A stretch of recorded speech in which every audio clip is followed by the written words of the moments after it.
नमस्कार, मैं हूं विकास भदौरिया। आपका इस खास शो में स्वागत है। जम्मू कश्मीर में लोकतंत्र का त्यौहार बड़े उत्साह से मनाने की तैयारी हो चुकी है। जिस कश्मीर में आतंक की आग जलती थी, वहां अब जमहूरियत का चिराग जलने जा रहा है। आखिर कैसे घाटी में समय बदलने लगा है, उसको एक घड़ी ने बेहद करीब से देखा है। वो घड़ी श्रीनगर के लाल चौक का घंटाघर है। उसने कश्मीर के हर दौर को देखा है, इसलिए उस घंटाघर की जुबानी ही घाटी के बदलते समय को देखते हैं।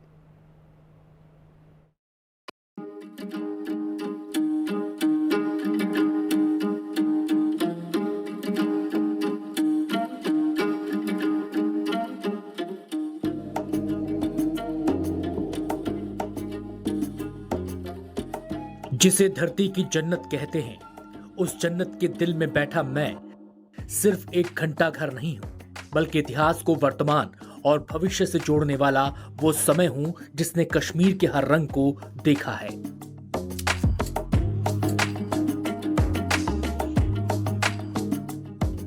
मैं वो समय हूं जिसने शाम ढलते ही लोगों को आतंकवाद के डर से दुबकते देखा है। तो आज मैं वो खूबसूरत नजारा भी देख रहा हूं कि कैसे घाटी बेहतर कल की चाह वाली चुस्की ले रही है।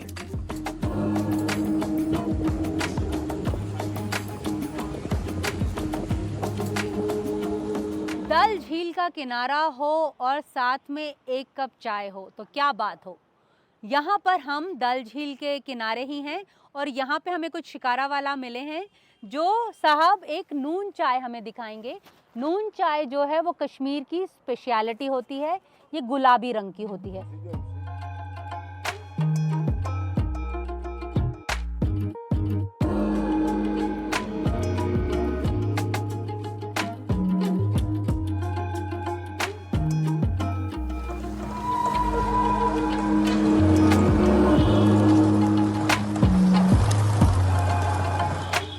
मैं वो समय हूं जिसने चिनार के पत्तों से पटी जन्नत को देखा है, तो उन पेड़ों के पीछे से उठे आतंक के बम बारूदों को भी देखा है। मैं वो समय हूं जिसने डल झील के किनारे खूबसूरत अफसानों में लिपटे प्रेम प्रसंगों को देखा है।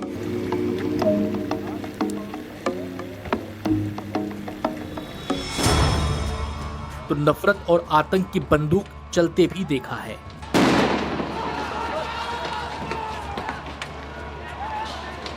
मेरे माथे पर घड़ी की टिक टिक ने इस लाल चौक को आतंक की दहशत से डरते थरथराते देखा है। तो समय को यूं बदलते भी देखा है कि यहां तिरंगा लहराने लगा।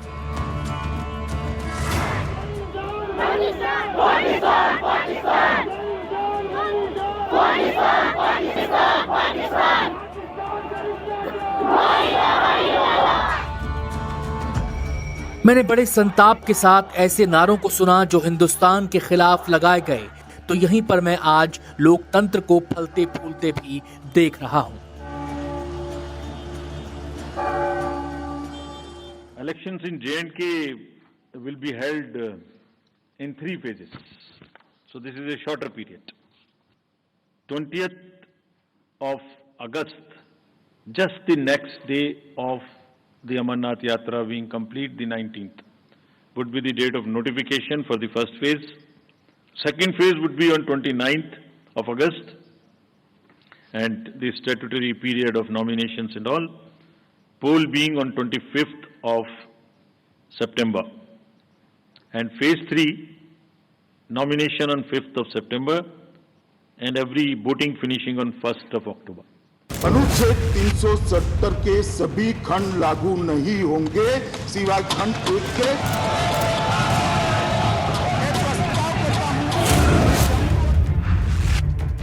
कभी अनुच्छेद 370 में लिपटी इस घाटी का दम घुटता था।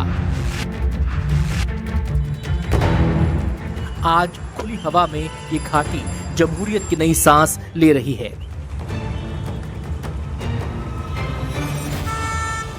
इस कश्मीर के चेहरे पर कभी हमने आतंक की अंतहीन गमी देखी थी, तो आज चुनाव के जरिए अपनी किस्मत लिखने की खुशी भी देख रहा हूं।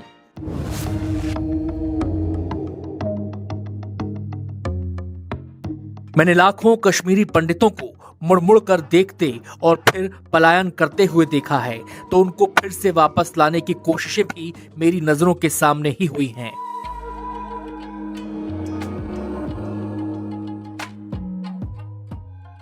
मेरे कश्मीरी पंडित, कश्मीरी विस्थापित भाई और बहनों का केंद्र की सरकार उनके अधिकार, उनके सम्मान, उनके गौरव के लिए प्रतिबद्ध है, समर्पित है। हिंसा और आतंकवाद के जिस दौर में उन्हें अपना घर छोड़ना पड़ा, जो यातनाएं सहनी पड़ी, वो हिंदुस्तान कभी नहीं भूल सकता। मैं हर अवसर पर कहता नहीं हूं, लेकिन वो पीड़ा मेरे मन में हमेशा रही है। 10 साल बाद ही सही, जम्मू और कश्मीर अपने लोकतांत्रिक अधिकारों का इस्तेमाल करने जा रहा है।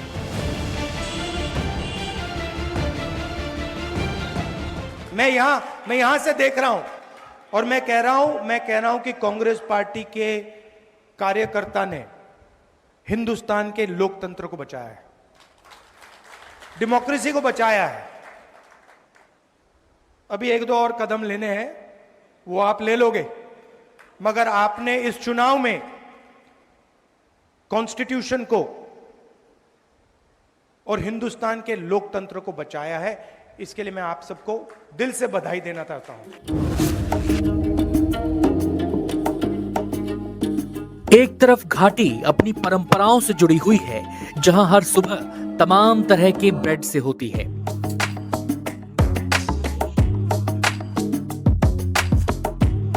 कश्मीर के हर कोने में आपको कोई ना कोई बेकरी मिल जाएगी। कोई बड़ी बेकरीज हैं, कोई छोटी बेकरीज हैं। यहाँ पर शादी हो, एंगेजमेंट हो, पार्टी हो या स्कूल में बच्चों का कोई फंक्शन हो, तो बेकरी से लोग सामान ज़रूर खरीदते हैं। जैसे हम नॉर्थ इंडिया में लोग मिठाई खाते हैं, वैसे ही यहाँ के लोग बेकरी से सामान जो है वो ख़रीदते हैं, चाहे वो बिस्किट्स हों, पेस्ट्रीज़ हों। कश्मीरी ब्रेड जो है वो यहाँ पर बहुत फेमस है। 5 तरह की जो कश्मीरी ब्रेड्स है वो अलग अलग समय में लोग खाते हैं। हर एक सीज़न के लिए एक अलग ब्रेड होती है, उसके अलग अलग जायके होते हैं। कुछ बेक्ड होती है, कुछ जो है ग्रिल की गई होती है। कश्मीर की तासीर में ठंड है, वो ठंड जो सुकून पहुंचाती है, जहां आप भी जी भरकर जीने वाली सांसें ले सकते हैं। लेकिन उन सांसों में कई बार आतंकी धमाकों के बारूद खुल जाते हैं। लेकिन अब वक्त बदलने लगा है। बम और बारूद वाली धुंध आहिस्ता आहिस्ता छटने लगी है। अब लोकतंत्र के इस त्योहार में यानी चुनाव में तमाम राजनीतिक दल अपनी भागीदारी के लिए उतरने लगे हैं। कॉर्डियल एटमॉस्फेयर में मुलाकात हुई और जो अलायंस है वो ऑन ट्रैक है और इंशाल्लाह ये बिल्कुल अच्छी तरह से अलायंस चलेगी। सीट्स का क्या हुआ है? सीट्स का भी बहुत अच्छा अरेंजमेंट तो फाइनल हुआ अलायंस आपने? जी हाँ, फाइनल हो गया है।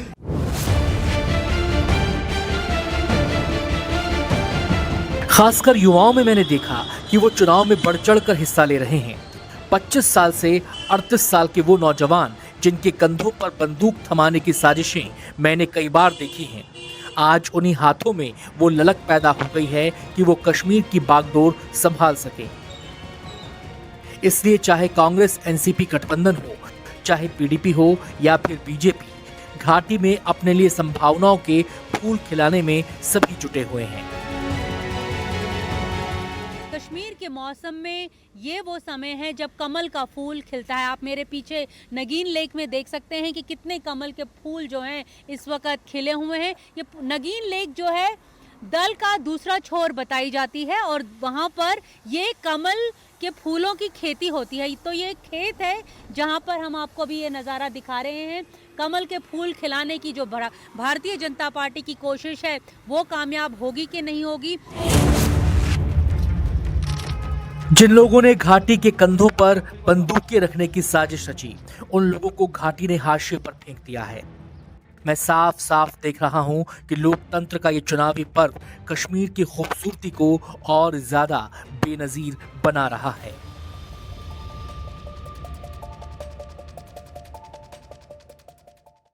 जम्मू कश्मीर का समय अनुच्छेद 370 के काफ़ी बाद तेजी से बदला। अब समय देख रहा है कि कैसे कश्मीर में चुनाव के जरिए लोकतंत्र को लाने का उत्साह बढ़ा है। सबसे खास बात यह है कि जिन्होंने चुनाव का बहिष्कार किया था वो भी मान रहे हैं कि चुनाव का बहिष्कार एक भूल थी और सही रास्ता तो लोकतंत्र का ही है।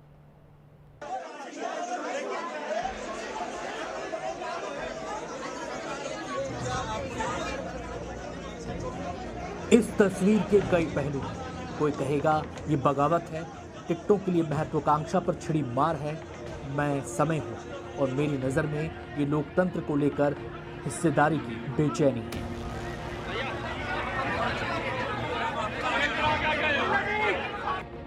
कहाँ तो घाटी में सवाल खड़ा होता था कि लोकतंत्र को कायम रखने वाला चुनाव यहाँ होगा कि नहीं।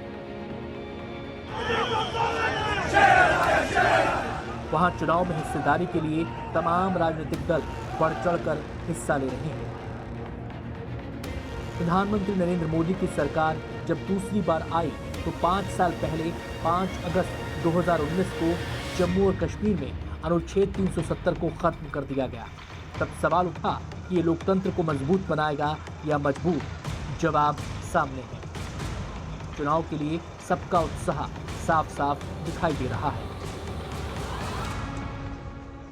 गुस्सा नहीं है, हम संगठन के लोग हैं। जब एक तरफ संगठन बोलते हैं और दूसरी तरफ हम लोगों संगठन को कोसते रहते हैं, ऐसा काम नहीं होना चाहिए। मैं उन लोगों को संगठन का बंदा नहीं कहता, मैं कहता हूँ कि संगठन के हित में नहीं, वो अपने हित में काम कर रहे हैं। मेरा रोष प्रकट होना ही है। मैं 18 साल से जैसे एक बच्चा स्कूल में निकल के जाता है, मैं सुबह से लेकर शाम तक भारतीय जनता पार्टी का कार्य करता था और पूरा दिन समाज को जोड़ने के लिए जिस टाइम पे मैंने अपने घर में झंडा लगाया था, लोग भारतीय जनता पार्टी का झंडा नहीं लगाते थे अपने घर में। ठीक है, आज मेरे साथ नाइंसाफी हुई है। कल जो पैराशूट से एसएसपी मोहनलाल की परसों ज्वाइनिंग होती है जहाँ पे, और आज उसका मैंडेट दिया जाता है। अगर ये मैंडेट नहीं बदला गया तो इसका खामियाजा भारतीय जनता पार्टी को भुगतना पड़ेगा। 15 साल से मैं इस पार्टी के लिए काम करता हूँ। आज जब कैंडिडेचर अनाउंस होता है, आप किसी को भी टिकट दे दो, हम ये कहते हैं कि भारतीय जनता पार्टी के कार्यकर्ता को आप टिकट दो। जो पहले मुझे बताए भारतीय जनता पार्टी का कौन सा ऐसा क्राइटेरिया है, कौन सा क्राइटेरिया बनाया है जिससे भारतीय जनता पार्टी को कैंडिडेचर दिया जाता है, मुझे बताइए। क्या वो ऐसी चेकलिस्ट बनाई है भारतीय जनता पार्टी ने? जम्मू कश्मीर में 3 चरणों में विधानसभा चुनाव होने हैं। मतदान 18 सितंबर, 25 सितंबर और 1 अक्टूबर को होने जा रहा है और नतीजे 4 अक्टूबर को आएंगे।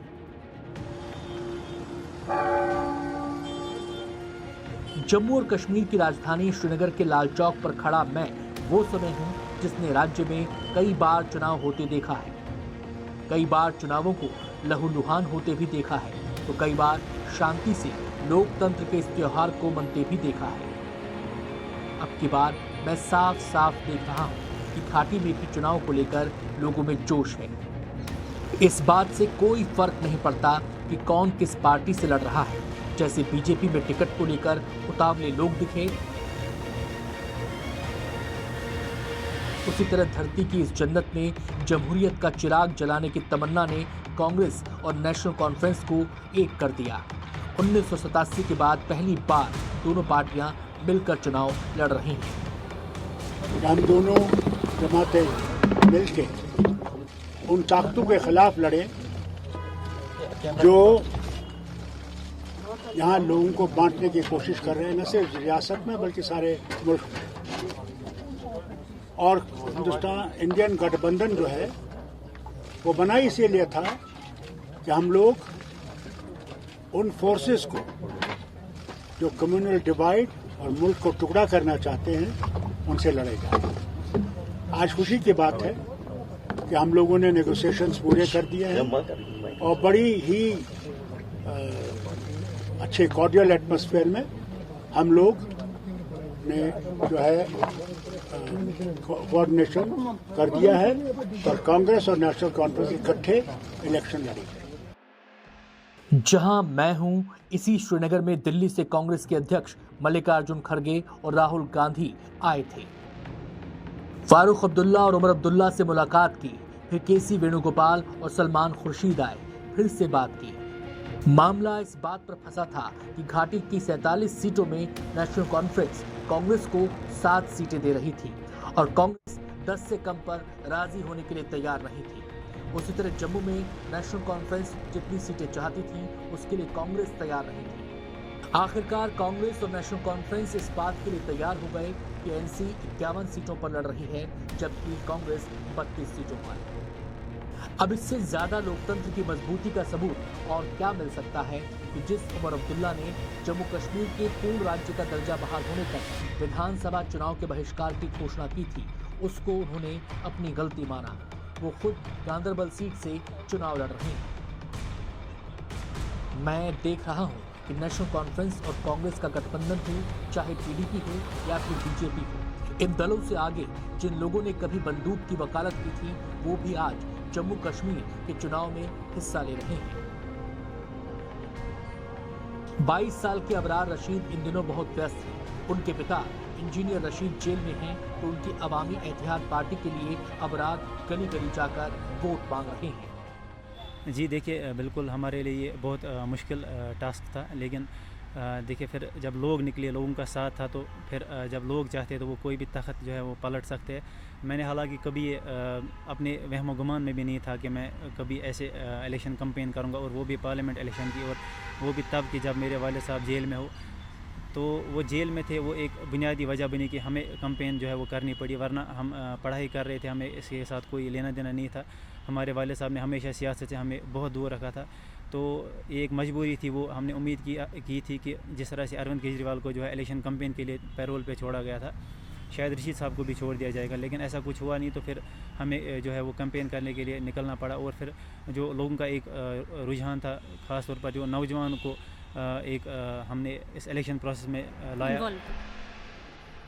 इंजीनियर रशीद ने जब से जम्मू कश्मीर के पूर्व मुख्यमंत्री उमर अब्दुल्ला को हराया है, तब से घाटी की सियासत में बदलाव देखा जा सकता है, और उसी बदलाव का नतीजा है इस बार विधानसभा चुनाव में कई अलगाववादी गुट हिस्सा ले रहे हैं, जिनमें जमात इस्लामी भी एक है।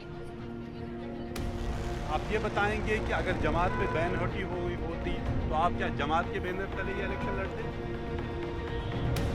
ये उसी वक्त हम डिसाइड करते कि जब जमात इस्लामी के ऊपर पाबंदी हटाई जाती तो हम ये भी मुमकिन हो सकता था कि शायद वो मुझे ऑफर करती उस वक्त, या मैं उनके पास पहुँच ही जाता, क्योंकि when I joined the politics I have shared these things at that also. I want to do, I was मैं जमात के प्लेटफार्म से ही सियासत करना चाहता था। माना जा रहा है कि जमात दक्षिण कश्मीर में पुलवामा के अलावा कुलगाम, देवसार, त्राल और राजपुरा से चुनाव लड़ेगी। साथ ही विधानसभा चुनाव में पूरे आतंकी और अलगाववादियों ने एकजुट होकर एक नई पार्टी तहरीक अवाम का गठन किया है। ये भी कई इलाकों से चुनाव लड़ रही है। इतना ही नहीं, आतंकी सर्जन बरकती जो श्रीनगर जेल में बंद है, उसकी बेटी भी चुनाव लड़ रही है। साथ ही संसद हमले के मुख्य आरोपी अफजल गुरु का भाई भी चुनाव लड़ रहा है।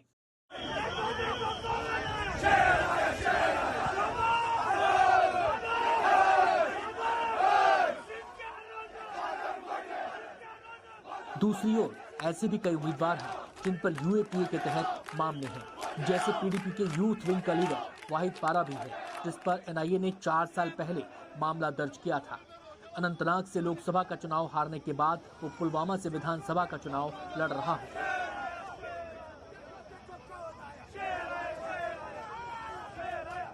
Kashmir is an idea for all of us, and that idea is to protect the Kashmir's fragile ecology. Kashmir हम सब के लिए एक विचार है। कश्मीर के पहाड़ और नदियां सब मिलकर इसे सुंदर बनाते हैं। नदियों का बड़े पैमाने पर शोषण हो रहा है, जंगलों को बड़े स्तर पर काटा जा रहा है, सभी संसाधनों का शोषण हो रहा है। इसको सरकार की तरफ से इग्नोर किया जा रहा है। In the mountains, in the plateaus, in the streams of Kashmir, everywhere, our resources are being exploited by locals and non-locals. And all this is being completely ignored by the government. There's no attention towards such things. अभी तक ज़्यादातर अलगाववादी दल जो हैं वो सरकार के खिलाफ बोलते थे और चुनावों का बहिष्कार करने का ऐलान करते थे, लेकिन इस बार वो खुद चुनाव लड़ रहे हैं या फिर उनके परिवार वाले चुनाव लड़ रहे हैं। इसे एक अच्छी पहल माना जा रहा है और माना जा रहा है कि ये एक 360 डिग्री का टर्न है जो कश्मीर घाटी के लिए एक अच्छा संकेत है। हालांकि कुछ राजनीतिक दलों का ये भी कहना है कि कहीं ये कैंडिडेट्स भारतीय जनता पार्टी के प्रॉक्सी कैंडिडेट्स बनकर ना रह जाएं। जिस पीडीपी से वाहिद पारा जुड़ा है, उस पीडीपी में भी लोकतंत्र का हिस्सेदार बनने के लिए क्या कुछ हो रहा है, उसको मैं साफ साफ देख रहा हूँ। पीडीपी के प्रमुख महबूबा मुफ्ती ने अपनी बेटी इल्तिजा मुफ्ती को बिजबेहड़ा से चुनाव लड़ाया है। मैं यहाँ आज चारेगाम में हूँ, जहाँ पे बहुत दिनों से जो पहलगाम डेवलपमेंटल अथॉरिटी है वो आके यहाँ लोगों के घर डिमोलिश कर रही है, बुलडोजर लाके लोगों के घर तोड़ रहे हैं और मुझे समझ में नहीं आ रहा है कि जो पीडीए है उनका यहाँ क्या काम है, क्योंकि सबसे पहली चीज रूरल एरिया में पीडीए की कोई जुरिस्डिक्शन नहीं है। तो मेरी एलजी साहब से यही गुजारिश है कि आप प्लीज यहाँ पे हर रोज जेसीबी भेज के, बुलडोजर भेज के, what will you achieve of it. In families को इतने साल लगते हैं एक घर बनाने में और वो घर जो इनकी सालों की सेविंग्स पे बनता है वो आके आप 1 मिनट में तोड़ देते हैं। लेकिन इल्तिजा की इस उम्मीदवारी को लेकर पीडीपी में कई नेता खफा हैं। जानकारी के मुताबिक इल्तिजा का नाम सबसे पहली सूची में आया, तब से पार्टी में काफी विरोध हो रहा है। इस इलाके में 1999 से 2018 तक पीडीपी के अब्दुल रहमान वीरी प्रतिनिधित्व करते रहे हैं। जब भी मुफ्ती सरकार बनी तो वीरी जरूर मंत्री बने, लेकिन वीरी अब बिजबेहड़ा से एक स्वतंत्र उम्मीदवार के रूप में चुनाव लड़ने की योजना बना रहे हैं। हालांकि पार्टी ने उन्हें अनंतनाग पूर्व से टिकट की पेशकश की है।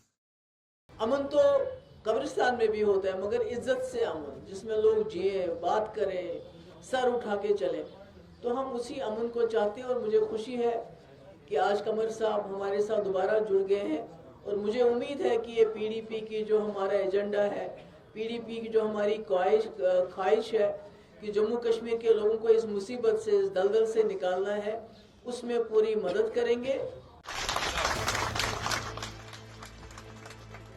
दरअसल जब से पीडीपी ने पहली 8 उम्मीदवारों की लिस्ट निकाली है, उसमें कई पूर्व विधायकों और डीडीसी सदस्यों के नाम गायब हैं, जिसमें बगावत भी है, सियासत भी है, लेकिन जमहूरियत को लेकर जोश भी है। अब चुनावी डुगडुगी तो बच गई, बस मेरे साथ आप भी देखिए कि चुनाव में डंका किसका बजता है। 1987 का चुनाव जम्मू कश्मीर के लिए टर्निंग पॉइंट रहा है। इसके बाद से ही घाटी में आतंक की आग लगी। उसे धीरे धीरे रास्ते पर आने में 30 साल से ज़्यादा का समय लग गया है। कश्मीर की घड़ी ने उस समय को बड़े करीब से देखा है। ये रिपोर्ट देखिए।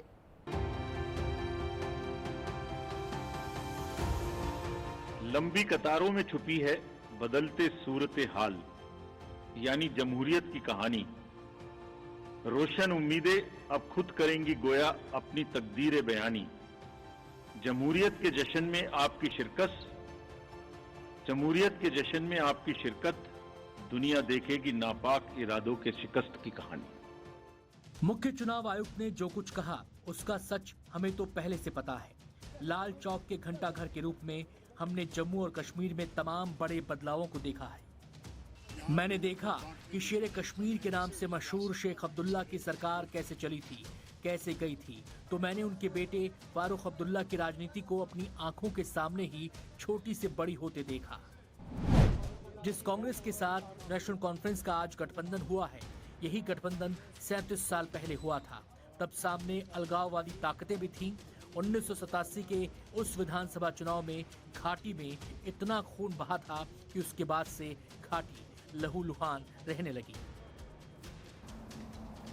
बल्कि 1990 में तो भारत बनाम पाकिस्तान और हिंदू बनाम मुसलमान की लड़ाई इतनी तीखी हो चुकी थी कि घाटी से कश्मीरी पंडितों का पलायन शुरू हो गया। पाकिस्तान इसके ही फिराक में था। तब से संयुक्त राष्ट्र से लेकर हर फोरम पर पाकिस्तान कश्मीर में मानवाधिकार का सवाल उठाता रहा। जब 5 साल पहले अनुच्छेद 370 खत्म किया गया तो पाकिस्तान को लगा कि इस मौके को वो भुना लेगा। लेकिन पाकिस्तान के पास इस सवाल का जवाब नहीं है कि उसने किस तरह कश्मीर के ही हिस्से पर जबरन कब्जा कर रखा है, जिसको पाकिस्तान अधिकृत कश्मीर या पीओके कहते हैं। लेकिन भारत का इरादा साफ है कि पीओके लेकर रहेंगे। इसलिए एग्रेसिव हूँ कि जम्मू एंड कश्मीर के पीओके को आप भारत का हिस्सा नहीं मानते हो क्या? एग्रेसिव ना हो, जान दे देंगे इसके लिए। मैं फिर आपको 1987 में ही ले चलूंगा, जो कश्मीर के लिए टर्निंग पॉइंट साबित हुआ। मेरी आंखों ने देखा कैसे तब से हालात बदल गए। चुनाव नतीजे आने के बाद नेशनल कॉन्फ्रेंस और कांग्रेस की सरकार ने कई नेताओं को जेल में डाल दिया। मोहम्मद यूसुफ शाह, यासीन मलिक और एजाज डार जैसे उम्मीदवार जेलों में डाले गए। उन नेताओं ने आरोप लगाया कि जेल में उनको प्रताड़ित किया गया, मारा पीटा गया। उसी जेल से सलाहुद्दीन के रूप में एक खूंखार आतंकी निकला, जिसका असली नाम यूसुफ शाह था।